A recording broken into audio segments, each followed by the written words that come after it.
विश्वास जहाँ करा जाए दर्शक बंधु यही समय अर्थात पौष मसरे धनु संक्रांति ठारू कारण पौष मसर आरंभ दिन हूँ धनु संक्रांति। यही धनु मास बा पौष मसर प्रथम दिन बा संक्रांति दिन ठारू मकर संक्रांति पर्यंत एक मास व्यापी माँ महालक्ष्मी ठाकुराणी तांकर बाप घर को जाइथांती। जेहेतु स्वयं माँ महालक्ष्मी एक मास व्यापी पित्रालय अवस्थान करिथांती तांको अनुपस्थिति रे विश्वास करा जाए माँ जशोदा निजे निजर पिला मानक पई पहिली भोग को प्रस्तुत करिथांती। सकाळु सकाळु कुआ का न करूणु माँ जशोदा अत्यंत स्नेहरे श्रद्धारे आंतरिक भाव निजर पिला मानक पई अर्थात प्रभु श्री बलभद्र महाप्रभु श्री जगन्नाथ देवी सुभद्रा से सुंदर भाव सुमिष्ट व्यंजन को प्रस्तुत करथांती जहाँ पहिली भोग बोली कहुए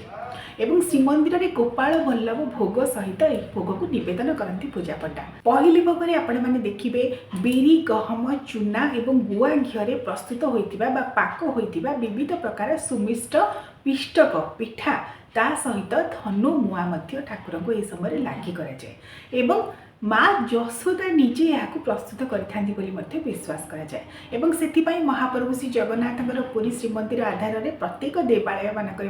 समय पहिली भोग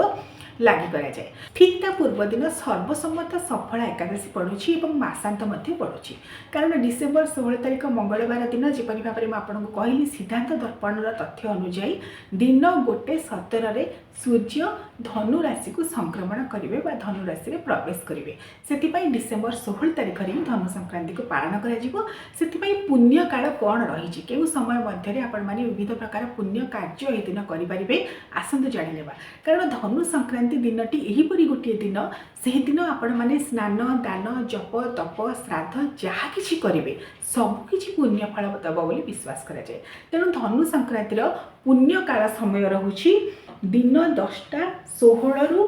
सूर्यास्त मध्य पुण्यकाल रोचे एवं तापर दिन सूर्योदय ठारू दिन 1:17 पर्यंत धनु संक्रांतिर सामान्य पुण्यकाल रोचे एवं तापर ठारू सूर्यास्त मध्य विशिष्ट पुण्यकाल रोचे। साधारणतः आमर जितेबाला संक्रांति गणना करा जाए तार 12 घंटा आरंभ होगा पूर्वर एवं अर्थात संक्रमण होबार 12 घंटा पूर्वर संक्रमण पर 12 घंटा पर्यंत पुण्यकाल बोली गणना करा जाए। तेणु जो समय मुझे कहली यही समय सामान्य पुण्यकाल विशिष्ट पुण्यकाल रोचे आपण मैंने जेकोसी पुण्य कार्य जदि करने को चाहते यही समय करें।